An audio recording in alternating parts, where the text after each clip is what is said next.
5 Maintenant, qu'allons-nous faire? Quelle serait la solution pour notre vie? Psaume 27. 6 à 7 Je lèverai ma tête au-dessus de mes ennemis qui m'entourent, et j'offrirai des sacrifices de joie dans leur tabernacle. Écoute, Seigneur, ma voix avec laquelle je t'appelle. Aie pitié de répondez-moi.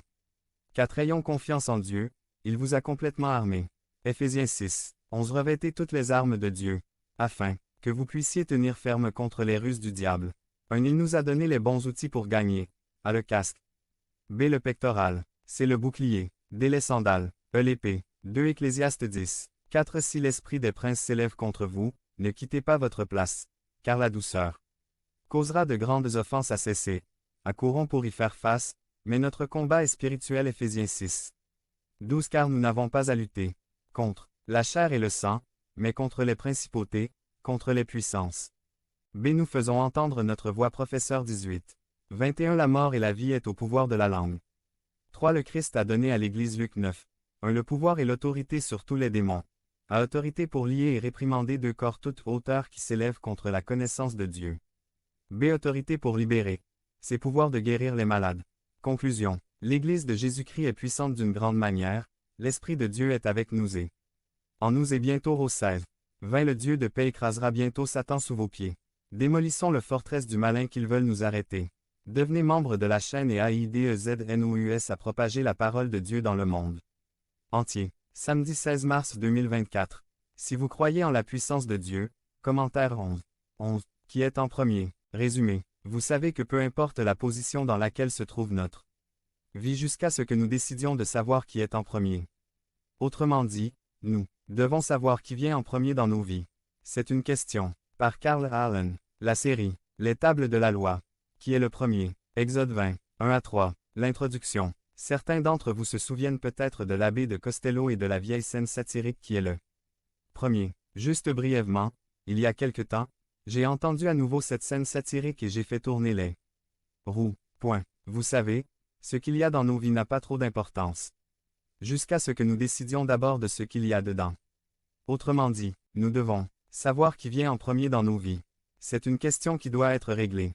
Si quelqu'un, ou quoi que ce soit, occupe la première place dans nos vies devant Dieu, nos vies sont hors de contrôle et déséquilibrées. C'est le point du premier commandement.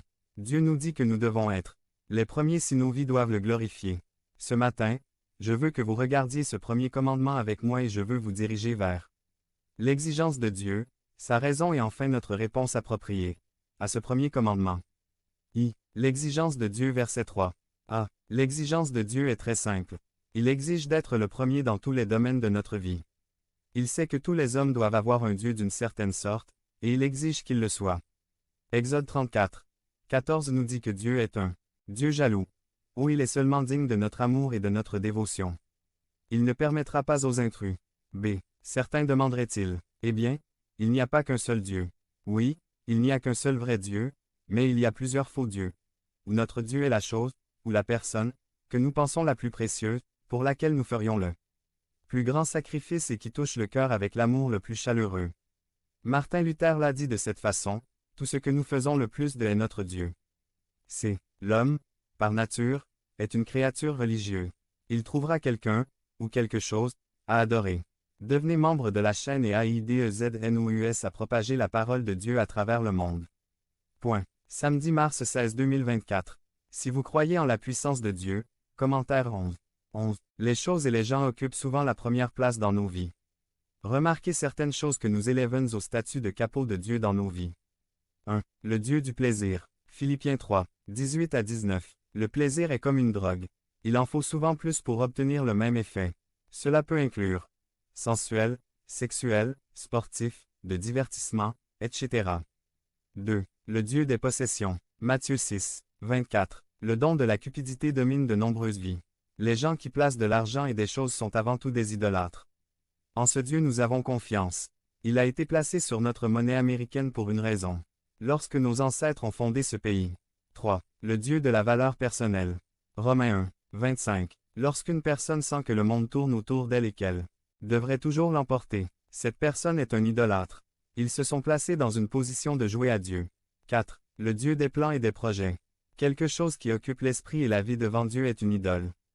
Les Américains d'aujourd'hui sont tellement occupés par leur travail qu'ils ont oublié quelque chose en dehors du bureau, où ils travaillent de plus longues heures et ramènent leur travail chez eux, ou ceux qui ne laissent aucune place à quoi que ce soit dans leur vie. 5. Cette liste est pratiquement interminable. L'homme peut faire un Dieu à partir de quelque chose. Pourtant, les Écritures nous disent que nous ne devons permettre aucun autre Dieu que le Dieu Tout-Puissant. D. Si nous faisions un sondage ce matin et demandions à chaque personne de nommer la personne ou la chose qui a dominé sa vie, quelle serait la réponse? N'importe qui. Cette chose ou cette personne est votre Dieu. 2. La raison de Dieu verset 2. A. Dieu pouvait faire cette demande à Israël parce qu'il en avait payé le prix. Il les avait achetés de lui-même et ils lui appartenaient. Devenez membre de la chaîne et AIDEZNOUS à propager la parole de Dieu dans le monde entier. Samedi 16 mars 2024. Parlez à Dieu en 5 minutes. Description de la vidéo. Il les a choisis, ils les ont adorés, il les a donnés et les a bénis. Par conséquent, ils lui devaient un respect et une adoration absolue. B. Combien de plus devons-nous, nous, le sang racheté à l'Église du Christ? Nous lui devons notre dévouement total. Remarquez le prix qu'il a payé. 1. Il est descendu du ciel. Jean 1, 1, 14. Philippiens 2, 5 à 8. Il a laissé la gloire descendre jusqu'à nous. 2. Il a enduré la pauvreté et les difficultés. Matthieu 8, 20. Il a abandonné sa royauté pour travailler et travailler parmi nous. 3. Il a été rejeté par ceux-là même qu'il était venu garder.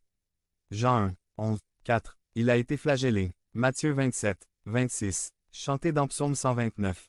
3, 5. Il a été battu. Luc 22, 63 à 64. 6. On lui a craché dessus.